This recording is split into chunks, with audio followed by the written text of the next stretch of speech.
Great. This does show us on our YouTube and Facebook channels. So let me check on my end too.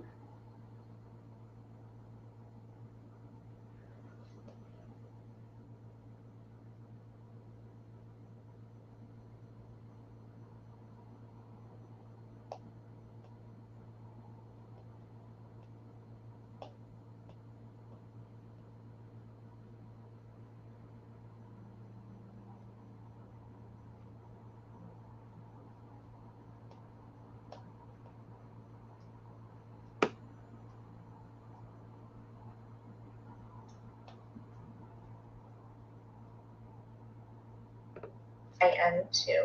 Okay, well, I'll go ahead and get this kicked off and started since we have a rather busy calendar for today ahead. Good morning, and thank you all for tuning into our candidate broadcast today. I am your host, Juliette Abdel, the Westminster Chamber President and CEO, and I just want to invite you to like our page and follow it for future content that we post out. I also want to ask you to hit the share button on this video so others in your network can see that we're live and can also be as informed as you are on candidates that are seeking office in our county, state, and other levels that are currently up for a vote this November. So please note there is a comment section on this video. We ask that you feel free to engage with us on there. If there's something that you hear that you feel passionate about, you can always comment that you're feeling right then and there. You may also type in any questions that you have for our candidates, and know that if we have time after or between our pre-submitted questions, then we'll go ahead and try and take them up and address it with our candidate that's on here. I do also want to encourage you all to, after this broadcast, go and learn more about each of the candidates individually. You see them briefly with me, you see them answering some of the questions, and going a step further and reading up on their what they stand for and what pillars they have and why they're seeking office through their own words helps you become a more informed voter. So at the end of this broadcast, we'll touch on the ways that you can learn more about the candidate and find out more information about their individual campaign. But I'm very excited to, of course, have with me our first candidate for today. And many of you have met this candidate before. She represents us at the Colorado House of Representatives. Very excited to have you with us this morning, Shannon. Thank you for joining me. Thank you, Juliette, for having me here today. I'm honored. Excellent. Well, Shannon, we do have a couple people that are on here. It looks like Parker Brown giving us a quick good morning note, and Dave Carpenter. Appreciate you both for tuning in with us and starting to comment. I also see Katie on here. Katie, thank you for commenting and engaging on this broadcast with us. Now, I don't want to take too much up of the time by kind of sharing the housekeeping. So we're just going to move right into it. These questions, of course, were questions compiled from pre-submitted ones that we've had. Some of them have carried over from the last time that we've had a forum that people were passionate about. And what we allow is for the candidates to be able to answer this question in 45 seconds or less is our goal. Of course, all of the candidates have no idea what these questions are. And I want to emphasize this because sometimes we hear from folks, oh, have you told them? Have you shared with them the topic? They have not seen anything. This is completely new to them. As new as it is for you to hear it, it is for them. And before we delve into it, I do want to give some time, a couple minutes or so, for our first candidate to share a little about what she would like to in an opening remark. Great. Well, thank you, Juliette, and a special thank you to the Westminster Chamber of Commerce for providing this virtual forum. As Juliette mentioned, my name is Shannon Bird, and I am the current representative for House District 35, and I'm running for re-election to the newly created House District 29. In the 2022 legislative session, I sponsored bills to increase penalties for the theft of catalytic converters. I also sponsored legislation to expand opportunities to save for retirement. I created a $250 million loan fund that made below market rate interest loans available to small businesses in an attempt to really give a hand up to struggling businesses and save at-risk jobs. We have so much more to do in our state, which is why I'm running for re-election to the House of Representatives. It's been an honor to serve you and to really do the hard work work that puts results over partisan politics. I'm excited to participate in the forum today and look forward to your questions. Thank you so much for that, Shannon. And Katie, that was very sweet of you. We love our virtual opportunities too, and it was so great to see you last week. We also have our Mayor Pro Tem, Dave DeMott, on here giving us a good morning remark. Shannon, thank you for that opening and quick recap. We'll go ahead and get started with our first question for you. Again, around 45 seconds or less if possible. This question addresses what is the biggest issue facing your district and what would you like to do about it? That's an excellent question, and there are many issues actually facing our district. One is this is a statewide issue, not just related to the city of Westminster, but water and defending our water rights under the Colorado Compact. And that's something that our state has been doing a lot of work on to defend those rights. For many of you who are watching the news, we've seen Nebraska come in and try to leverage some old rights that it has under the Colorado Compact. So that's probably the number one. Without water, our city and our state really can't exist. It could be devastating to all of us. The next issue I'm very concerned about, and I'm also hearing from people on the doors, is affordability. This has not been just a Colorado-specific issue, but inflation has been a challenge, actually not just for the state of Colorado, but also a worldwide global challenge. So we need to be doing our work to keep costs down to the extent we have control over it. Thank you so much for that. These always go by incredibly fast.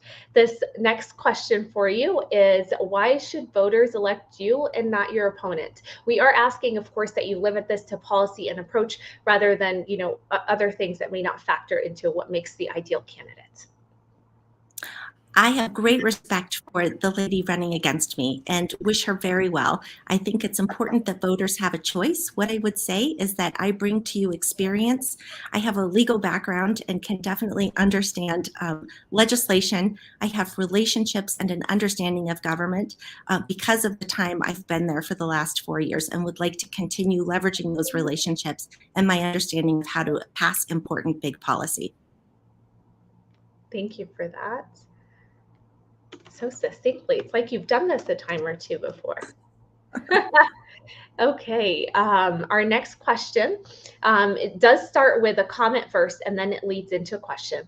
And that some in the legislature have increasingly sought to eliminate Tabor over the past several years, only to rebrand and celebrate the Tabor required refunds this year, calling them Colorado cashback. What is your position on Tabor? Thank you again, Juliet. So I would like to say that what has been referred to as people trying to undo Tabor, I think that's a reference to a referred measure from our legislature that gave Coloradans the option to put a pause on Tabor refunds. So rather than trying to eliminate Tabor, that was absolutely following the rules within Tabor that put the question to voters to decide, what do you want to do with your tax dollars? Would you rather have the state reinvest those in important policy priorities such as transportation, public education, bringing down the cost of higher ed, or would you like a refund? And that's right. That is the purpose of Tabor, which is to give voters that opportunity to say what they'd like to have done with their tax dollars. So I would like to just remind people that that's historically what is the correct framing of what happened here. Thank you for that. We do have another question to throw your way. I do see Jerry DiGiulio. Thank you for tuning in with us this morning. This question comes to us related to crime rates across Colorado. It's exploding as our fentanyl-related deaths. What can be done at a state level to address these issues? So our state, that's a great question. Our state needs a holistic approach. We took important steps this last legislative session to increase penalties for possession of fentanyl and also to increase penalties for distribution. Previous to this legislation being passed, our district attorneys didn't have any ability to hold drug dealers accountable when their drug distribution resulted in the death of somebody. So now our not legislators, but our DAs are able to prosecute those cases, which is really good. We also need additional investment in behavioral and mental health. We need more investment in naloxone and testing strips, all of the harm reduction strategies, that we know exist and can be effective. So it needs to be a multi-pronged approach, not just one, but an all of the above solution. Thank you for answering that question. These are not easy ones for sure. And they require a lot of in-depth conversation. So again, learn more about the candidates after our broadcast, but these are kind of quick snapshots of how they feel they can give you from their perspective how they would tackle or approach these subjects. This next question relates to homelessness.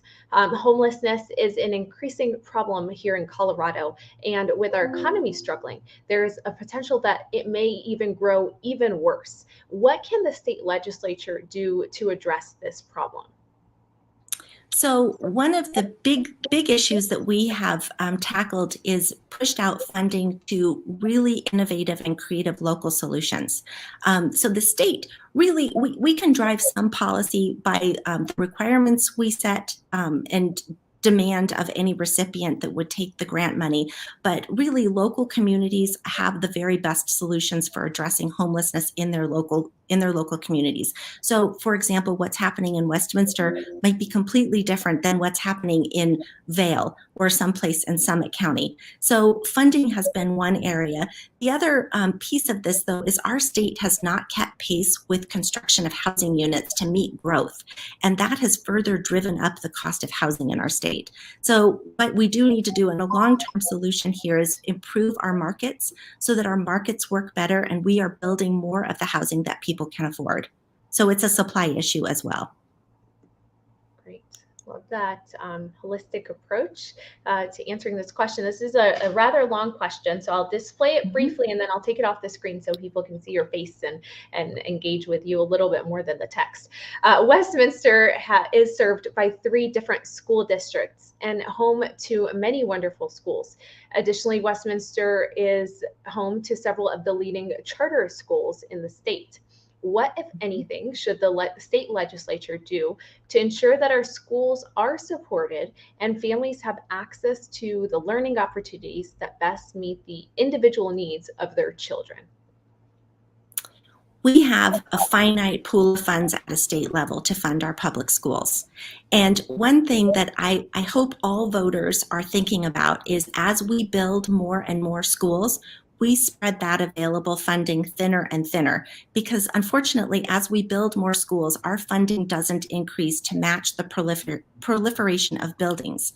So that is one thing to think about. And I agree, we have wonderful public schools, and I think that we shouldn't call out charters separately because those two are also public schools. The money we have should be thoughtfully and strategically invested to maintain safe buildings, to pay our teachers a competitive wage, and it should be spread across fairly based upon where our kids are and where we can do the most good with our dollars. Great, thank you for that.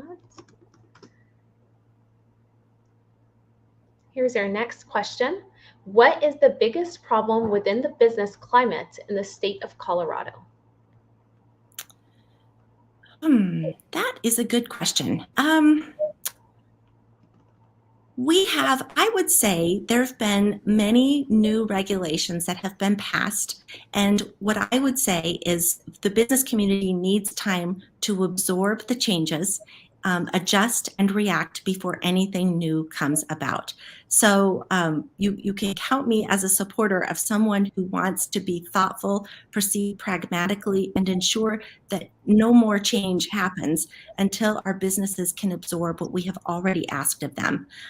Something else is the business community. You all have done a tremendous job speaking, sharing your voices. I think more of us need to be working and understanding the economic driver that our businesses represent in our local communities and our statewide community.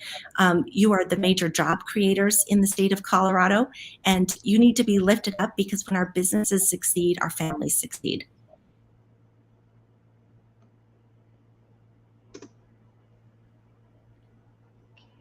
Still with you. This is taking it a second to pull up the question for us.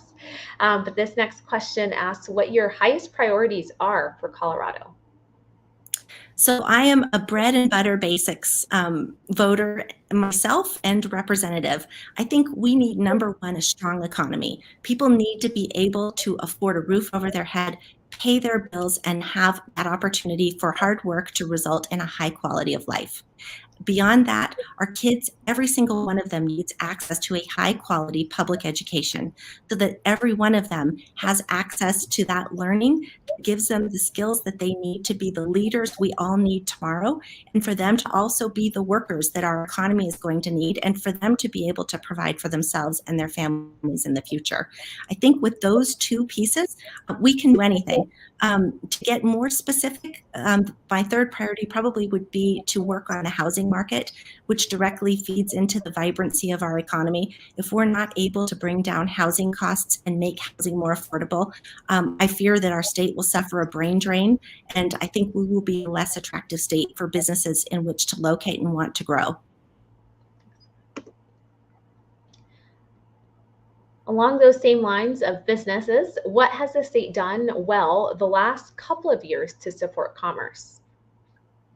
So some of the work that I've been particularly involved in was to allow local communities to stop changing the your business property tax, your business personal property tax. So that's a bill that I think will save a lot of small businesses a lot of money if local communities will act on it.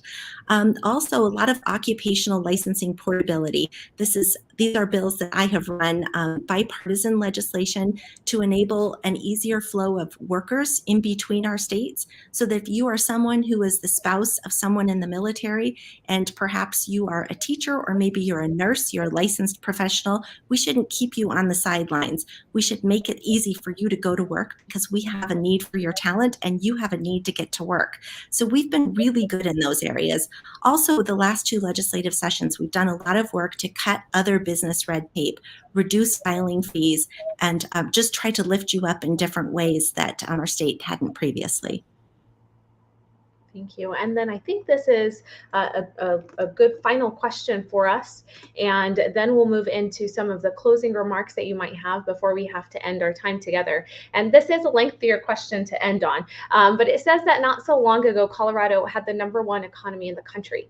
Now our employment rate is the 33rd worst. The state budget has ballooned to 40 million, while lower and middle class Coloradans are still struggling to make ends meet. Can you speak to this briefly? I would say that much of the budget growing as it has is a result of one-time dollars that we've had coming from the federal government, and also a very strong economy.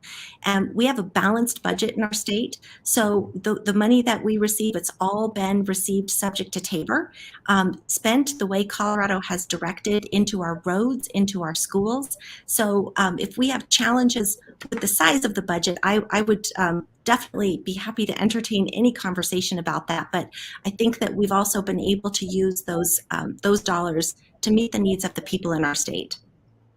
Thank you for that answer. Now, Shannon, before I have you do some closing remarks, I did pull your campaign page, and that's shannonbirdforcolorado.com. That's included in the chat section for any of you that are interested in reading more and engaging with our candidates.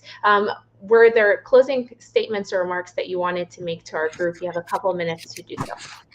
Great. Well, I would just say thank you all, Juliet especially, and to the Westminster Chamber for providing this virtual candidate forum. It's been an honor to serve and represent this area. I'd like you all to know we've been able to do incredible things for our state.